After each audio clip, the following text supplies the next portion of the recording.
Hello and welcome back to my channel. Today I would like to carry on with some of the themes I was trying to develop yesterday about the uh, the level of danger. I left rather cryptically saying to be continued, um, and I kind of hinted at the fact that I've kind of got my own kind of viewpoint on what sort of level of danger I like to have in my campaign. But I think I'm going to demonstrate that it doesn't stray too far away from the central ethos of what Gary Gygax said in his Dungeon Master's Guide and Rules had kind of encouraged. So if we just go back to that particular page about the starting of the campaign and go through his rationale. Now the key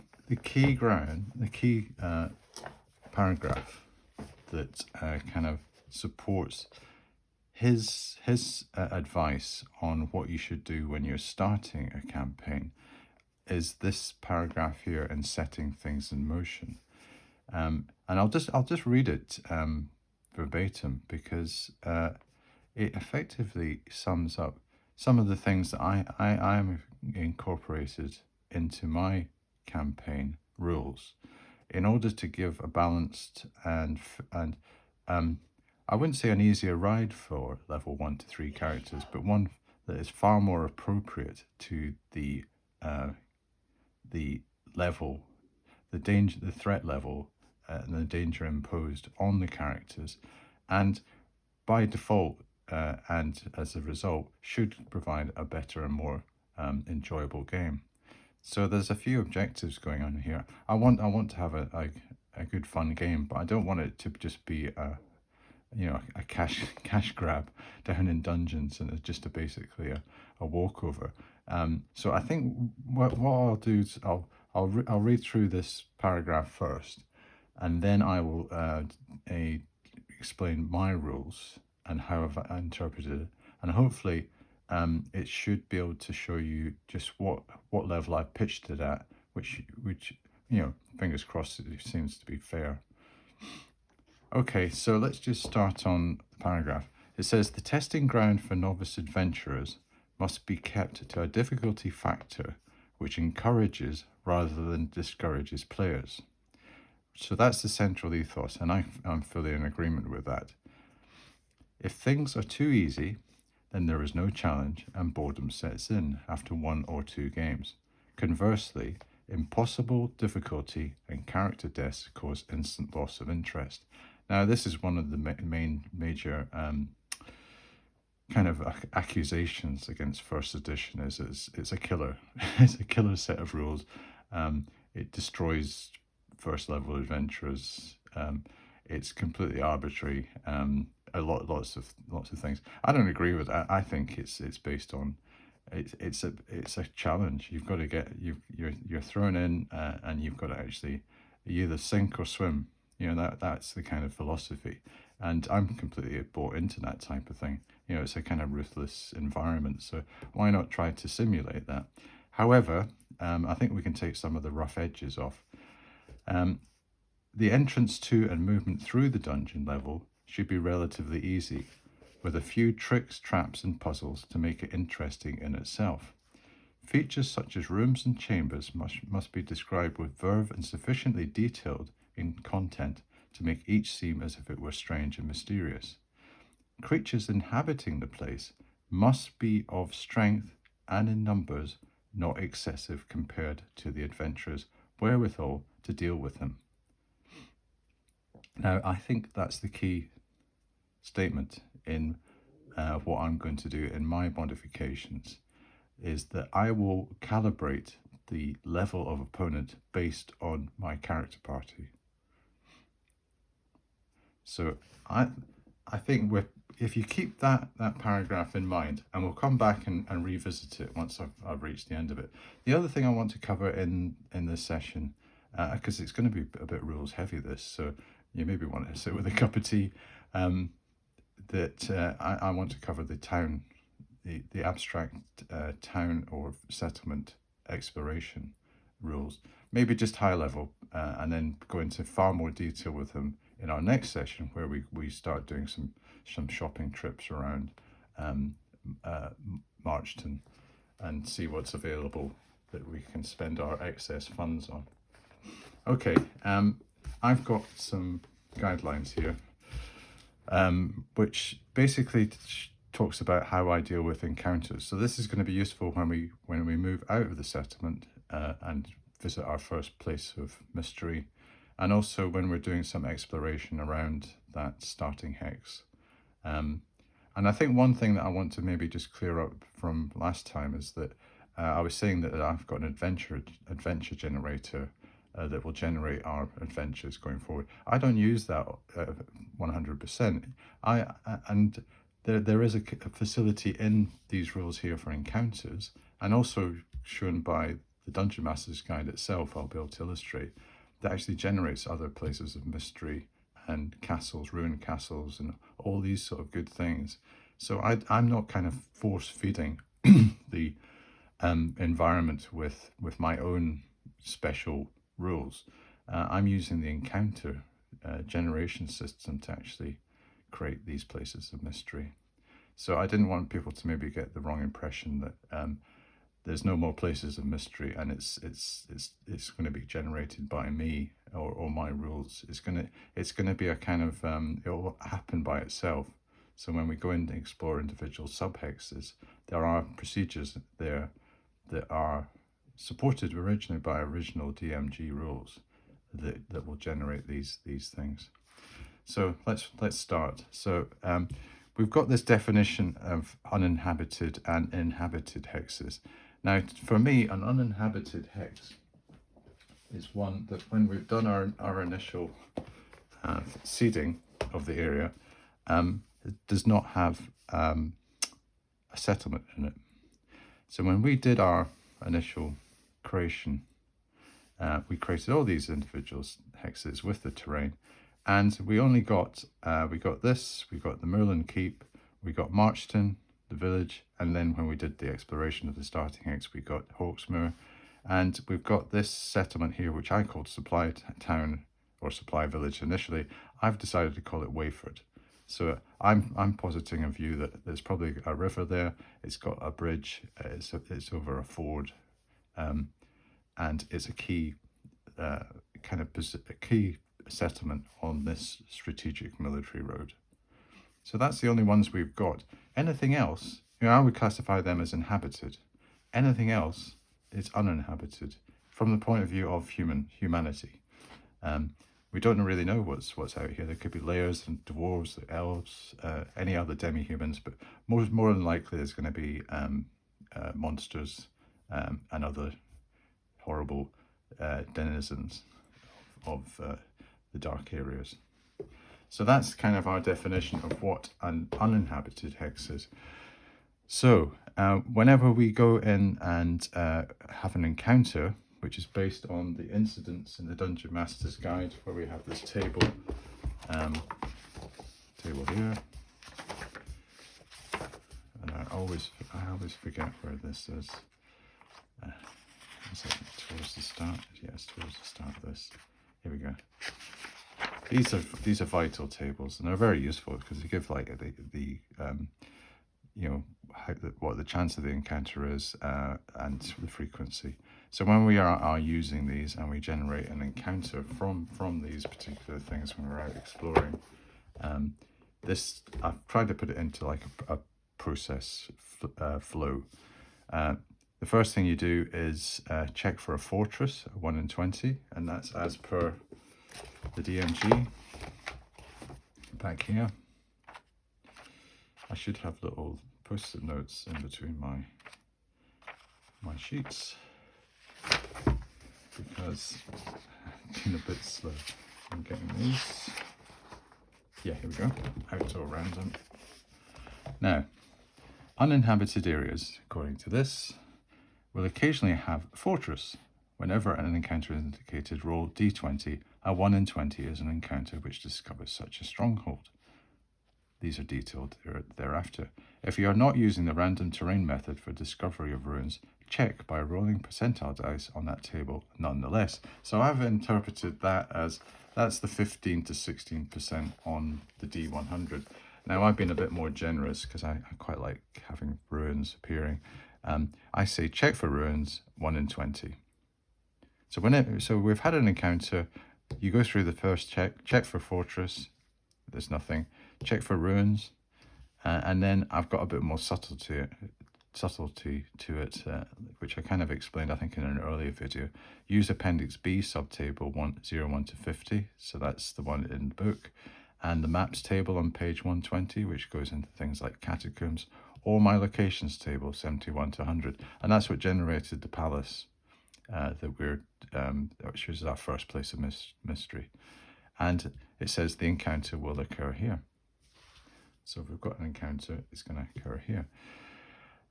You check on the relevant terrain column of the Dungeon Master's Guide for uninhabited areas. So if we are in the plains, we will check.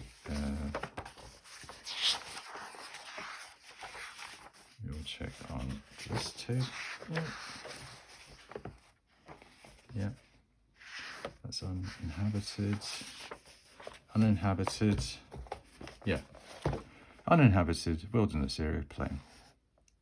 So we'll check that, or I've decided to add a bit of nuance. The 25% use the current terrain of the subhex if different from the overall hex. So our subhexes are our little 3-mile hexes. So the overall hex for our starting place is this is hills and forest. But if we are in, say, this mountain hex here, and we get an encounter, well, it's not applicable really for this entire. Imagine this is an uninhabited hex. We will use 25% chance. We'll use mountains rather than the mountains column. You also perform a layer check. So, say for example, we've got orcs. We perform a layer check. So percentage in layer 35%. So if we roll that, they're in the layer, and we can calculate how the layer is set up, whether the characters can evade it and move around, or they can spy it from the distance. We can use all sorts of little kind of nuances to the rules to do that. And they will only have layers. I've decided to be quite harsh on this. The monsters will only have layers in terrain appropriate to the monster. So if we're not in the mountains and hills, you're not going to get a layer check that's successful for, say, dwarves. Or if you're not in a forest hex, you're not going to get it for elves. It's going to be quite harsh. And I think that's quite a good way of just keeping monsters to the right kind of environments that you'd expect them to be in.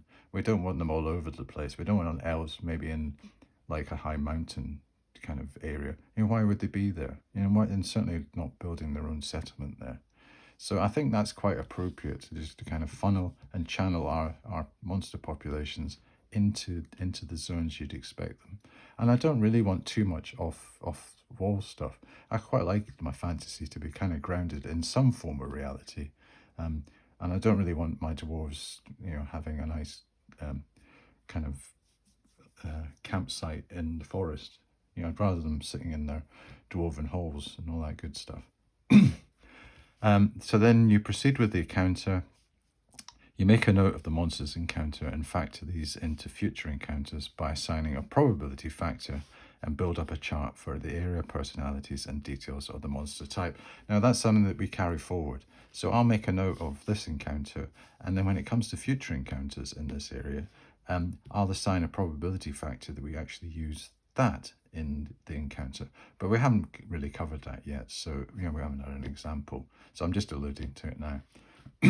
And also for any men encounters, so that's anybody like berserkers or dervishes or those type of people, there's a 10% chance that these will be resolved on, remember my men general table that had the hags and all that stuff and the things I'd gleaned from the Dungeon Master's Guide. Okay, so that's just a high level, just to show you how we're going to do encounters for uninhabited hexes. Now for the inhabited hexes, like I classify these as patrolled subhexes. You check 5 and 20 for a patrol.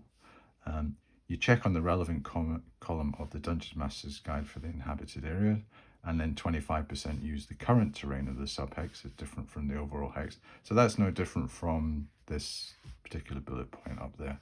And for any men encounters, there is a 50% chance, so there's a much higher chance that these will be resolved on the men general table. And because it's classified as a more civilized area, I like the chance of there being far more civilized, friendly type encounters, which you'd expect. And then you proceed with the encounter based on what you find. And then there's a bit of differentiation because depending on the population density, for encounters in the core subhex of an inhabited hex with a town plus, this counts as relatively densely populated, and the other hexes around would classify as moderate to sparsely.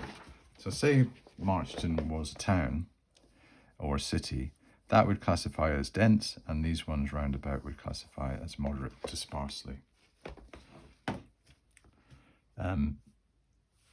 Because that's supposed to simulate things like farms, homesteads, patrolled areas.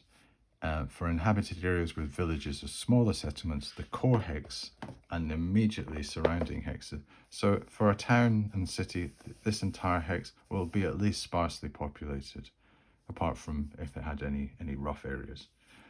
But for something that has got a settlement that's only a village level, it will just mean that that one is sparse.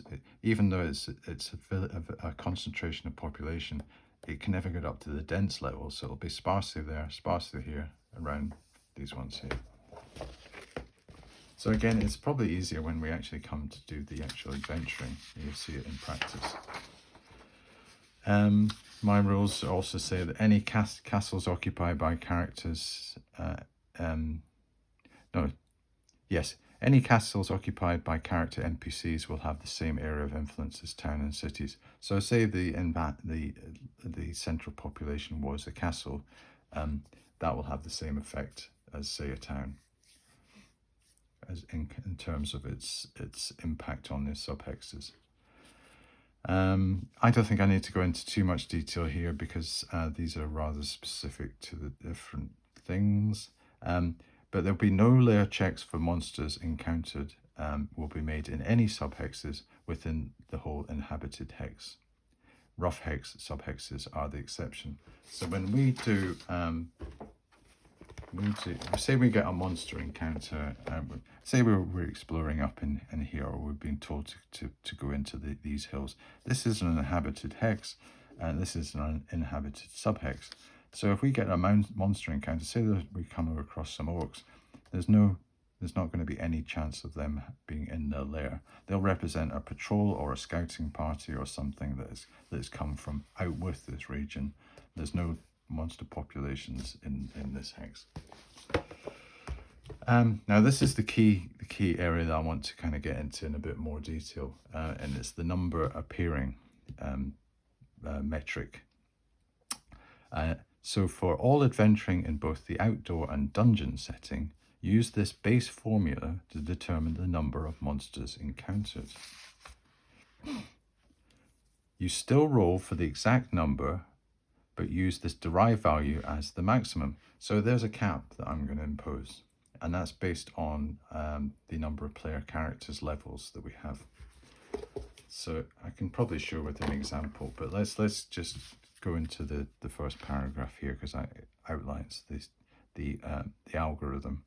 So you calculate the player character's accumulated levels and multiply this by 2 to determine the maximum number appearing based on their monster level. So for 3 level 1 characters, which we have in our party, these can only encounter a maximum of 6 hit dice of monsters on dungeon level 1. So that's our base level. So we have 3 characters, 3 level 1 characters. So that equals 3 times 2 equals 6 hit dice of monsters. So that will be like 6 goblins or 6 orcs. And that represents the top. So when we look at the Dungeon Master's Guide for level 1, and the random tables there.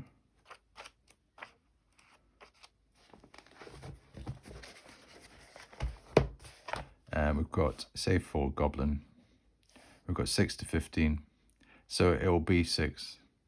If that was say 3 to 15, we would say 3 to 6. So we've capped it at 6 based on our party. And that's as if we were dungeon level 1. So that's our basic formula. For additional dungeon levels, add this base number by dungeon level. So on level 3, this will be 18 hit dice for 3 level 1 characters. These are divided by the monster's hit dice to determine the maximum number of individual monsters encountered.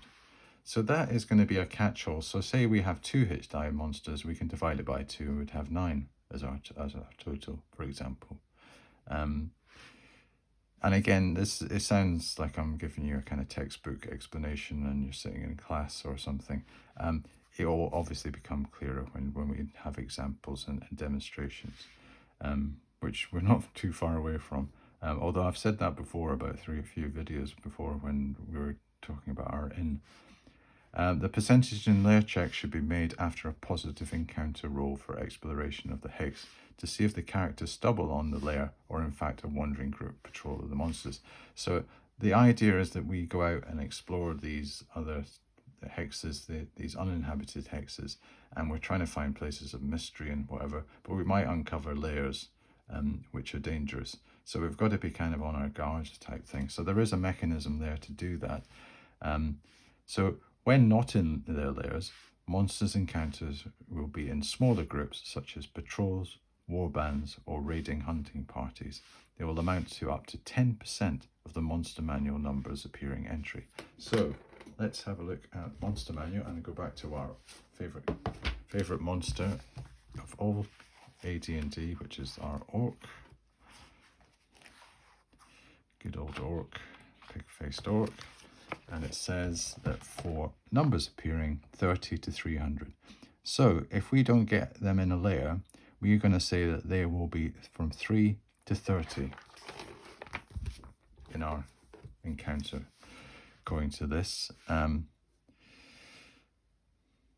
30 is in this case, so we have 3 to 30 per the monster manual. According to this, that would be 3 to 6, which would be the top off. Now, don't be concerned because the wilderness isn't might be more dangerous than, and that again I'm going to kind of use almost like a dungeon level metric to determine what levels the wilderness is at. And I did a bit because there has been quite a lot of obviously this is a big area of Advanced Dungeons and Dragons and just how deadly it was, and I was trying to gauge exactly what sort of level the original wilderness was, because if you're getting like say 30 to 300 and in encounters and whatever, what this would equate to in terms of actual dungeon level if you were out in the wilderness. And according to like just the general consensus that I've been able to pick up, it seems like the monster manual equates to roughly a level 4 to 5 dungeon. So it's very dangerous, and it's obviously designed to be very dangerous, and you should really only go out into the howling wilderness until you're ready to do it. But that kind of takes away a bit of the fun, because I for me, outdoor adventures is so important, and I really enjoy them, and I want my level 1 to 3 characters to do some of that. So I think this kind of formula helps facilitate that desire. So for your low level starting campaign, where characters levels are 1 to 3, when Inhabited hexes, cap this as if it were the dungeon level 1, i.e. twice the character's level. So I'm hoping that if the characters were exploring that mountain hex, which is, let's just get back to the picture. Yeah, if they were exploring this, the maximum number of enemy monsters that we would find in terms of that orc if we found orcs, it would be 6 in that little patrol, according to our character party. The only exception is rough subhexes, where the danger level tends to be higher and will equate to level 1 to 3. So we can roll the dice. I could say, if you go into say that hex next to the palace, and we're in there and we're exploring that, or we've got lost, say, for some reason it's at night, we can roll, well, it's going to be a level 1. But say we'd rolled a 5 or 6, that would be like a level 3. So we would be, the maximum we would get for the orcs would be, instead of 6, it would be, what were we? Yeah, 18. No, sorry, 3 6s, 18. Yeah, 18 would be our top. So we'd still roll a kind of range, and we might get higher, we might get still quite low. Okay. And the lesson's just about to finish soon, so don't worry. And for uninhabited wilderness areas, determine their danger level on entering any of the subhexes and use a D1 to 3 to determine level. So this can be quite random. So if we go into, we've been told by Seaward to go in and explore these mountains. So as soon as we move into these, we roll a 1d3 to determine what the overall danger level is. And say we roll a 6, that means it's very dangerous. It's going to be equivalent to dungeon level 3. So, or we can use a bit more variation. If desired, individual subhexes can be provided with unique danger levels. So we'd say each subhex we go into, we determine D1 to 3. And I think that would be the way I'd probably go. And just some overall exploration rules, just to say how we actually kind of follow this procedure. When exploring uninhabited hexes, generate the terrain as the characters enter each subhex, checking for fortresses and ruins when encounters occurred. So that was that checklist that we follow. So it's almost like we're doing this thing that the original Appendix B was designed for, that whenever we went into an uncharted, say we go into, the mountains are going to be here. So say we've reached these hills and we go into this hex here. We will start rolling on the random tables what these terrain is. So this terrain will start to grow as we explore it. And this will be quite exciting, I think, well, it should be quite exciting to follow the progress of these characters and how they explore and uncover what's here, because it's almost like this is like completely uncharted areas. Maybe assume that's there has been explorers that have gone out into these things before, but maybe they've never returned or something terrible's happened to them, and it's almost like we're the first people going into this uncharted area, which makes it quite exciting, I suppose, and that's the whole point of playing the game. And it generally takes a full day to explore a subhex and map the area with no encounters. So say we are in there and doing that all day, and we've completely gone. It's almost like we're walking backwards and forwards. We're mapping. We're checking for things. It's 3 miles across, so we're doing quite intensive surveying of the area, looking at like kind of craggy bits and little kind of hidden valleys and that sort of stuff. If there are no encounters indicated, there are no monsters, lairs, or places of mystery in the hex. That hex no longer needs a loss check. So we've classified that as, so if we don't have an encounter, that means there can't be any monster lairs or places of mystery in that hex. So we can basically tick it off and say, yep, that's fine, that's an explored hex. We don't have to bother about that again. And also we don't need to make a loss check when we go into it. So it's we've kind of mapped it. So on our map, we'll have it mapped out. Okay, good. Well, that was. I'm sorry, I didn't mean to go into so much detail about the numbers appearing, but I think the point I wanted to make was that I don't think if you remember that first paragraph that I read to you about what Gary Gygax said, I don't think my little amendments are too far away from his ethos or his his guidance. And he does say, creatures inhabiting the place must be of a strength and in numbers not excessive compared to the adventurers' wherewithal to deal with them. So I'm really just following. So yeah, you might classify me as a heretic. I don't care. I want to have a bit of fun out in my game world, and if it means kind of making it a bit more welcoming to my characters, level 1 to 3, and it's still a challenge because it's the double their strength potentially. You know, there's 6 goblins. You know, to 3 level 1 characters. You know, you don't want to mess with them too much. You know, the assumption maybe is, yeah, it's a bit of a walkover. No, it's not. You know, they can cause you a lot of damage, or if they don't, if you defeat them, they can still wear you down enough that the next monster that comes along, that's only maybe 4 of them, wipe you out. So remember, dungeon delving and outdoor exploration, it's an attritional game as well as the instantaneous fight, and you know, I've defeated my opponent, but you know, you always got to think, well, how much damage have I taken? What's my attrition? Can I recover from these things? So that's where it gets a bit more strategic, the game, and that's probably half the excitement. And you've got to try and you think, oh my, you know, I'm down 2 levels in this dungeon. I've got to get back, and you know, I've lost 2 of my guys. I've only got 2 of us left, and half our hit points have gone. You know, we've got to go really quietly, or else we're going to get a wandering monster and they'll wipe us out. It's that type of thing. Okay. The last thing I wanted to do was talk about settlements, and my rules for this is my abstract rules for dealing with settlements. And what I do is I have just defined.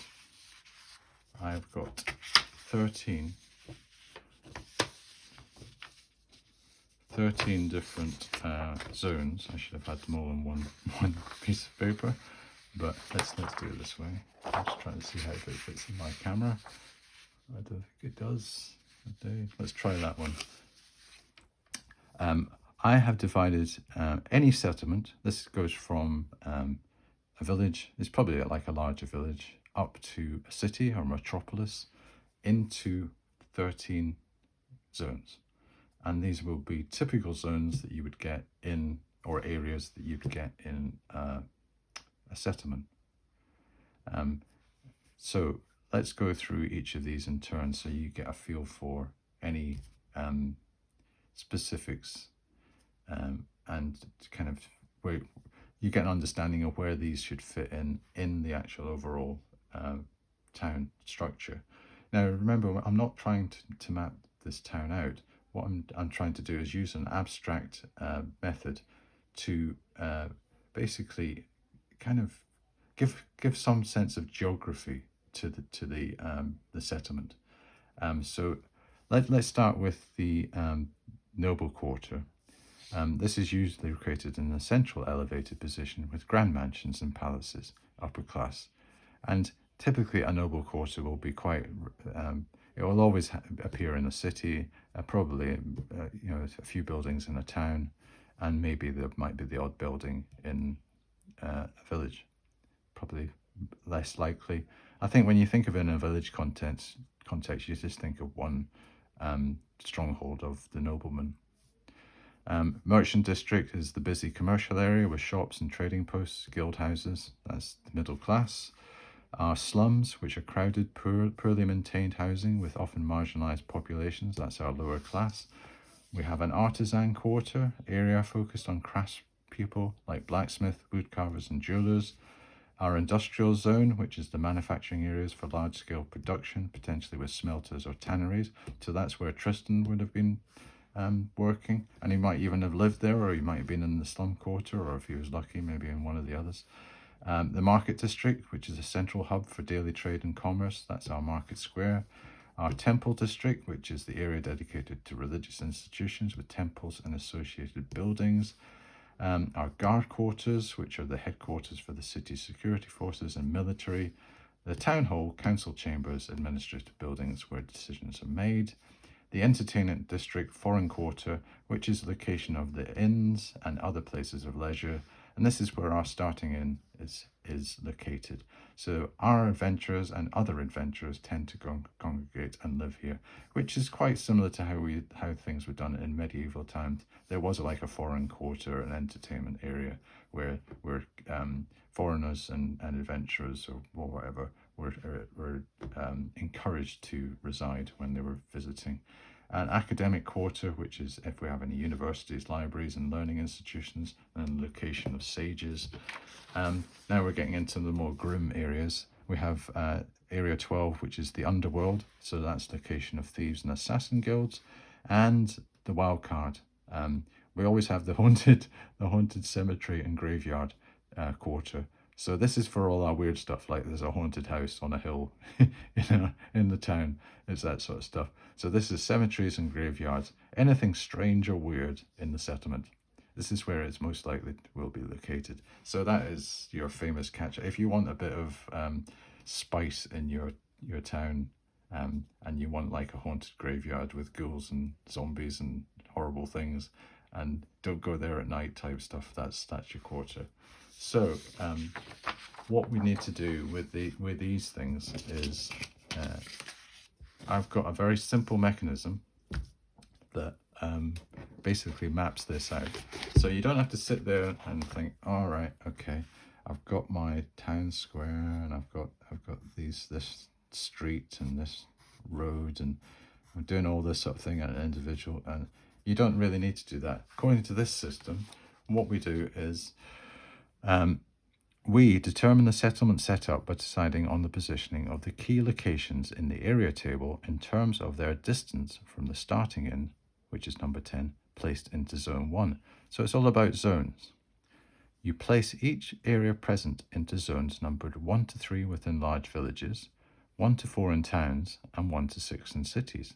So because our starting settlement is Marchton, which is actually a village, it's probably not one of the best ones to showcase a settlement type thing, because these things, like say academic quarter, they sound quite grand and they'll be like more appropriate for large towns and cities.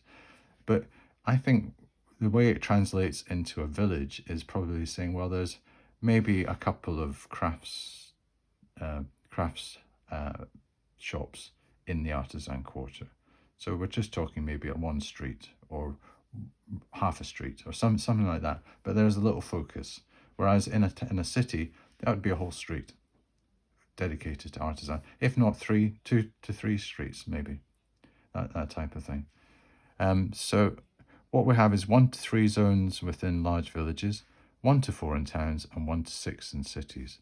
All locations are relative, but certain areas will be more likely to be found in lower numbered zones, i.e. more central, while others such as industrial further out, and use the area modifier. Now this is what an earlier draft, I don't have my area modifier on it, but as an example, market district would be something like -1.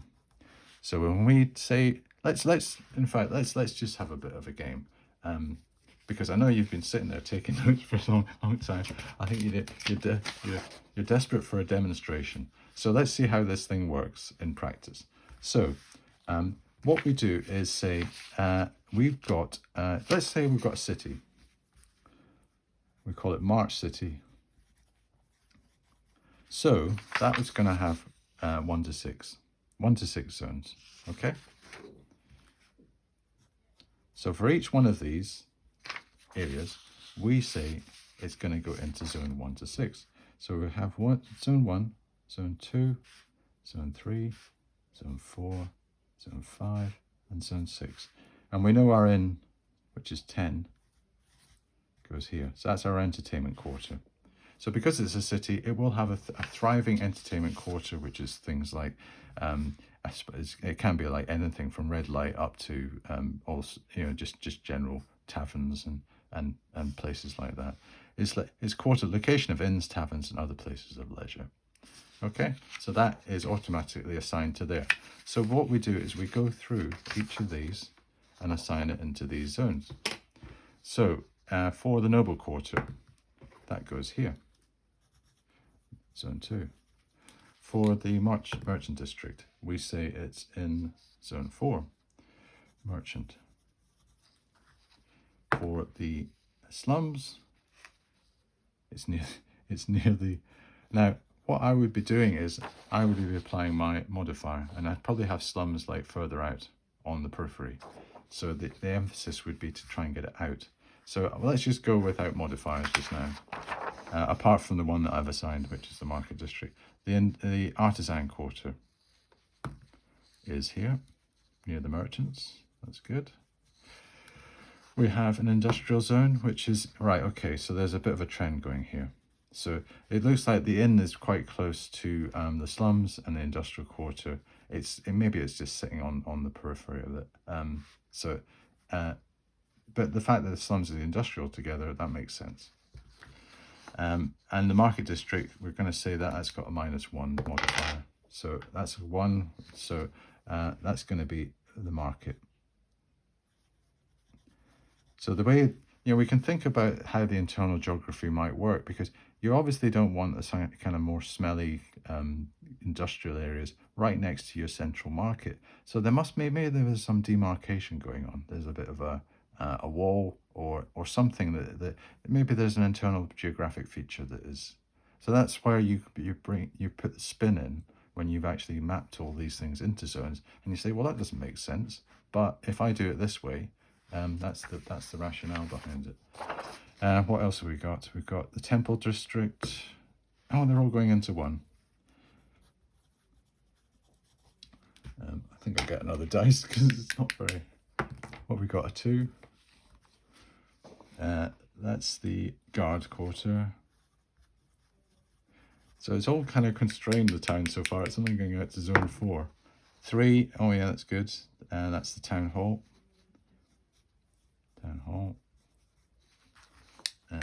And it's then the academic quarter. We've got academic here,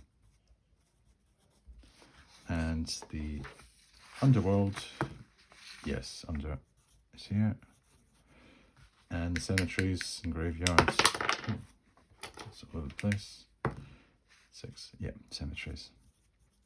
Okay, so that is just a kind of an idea of just how that happens.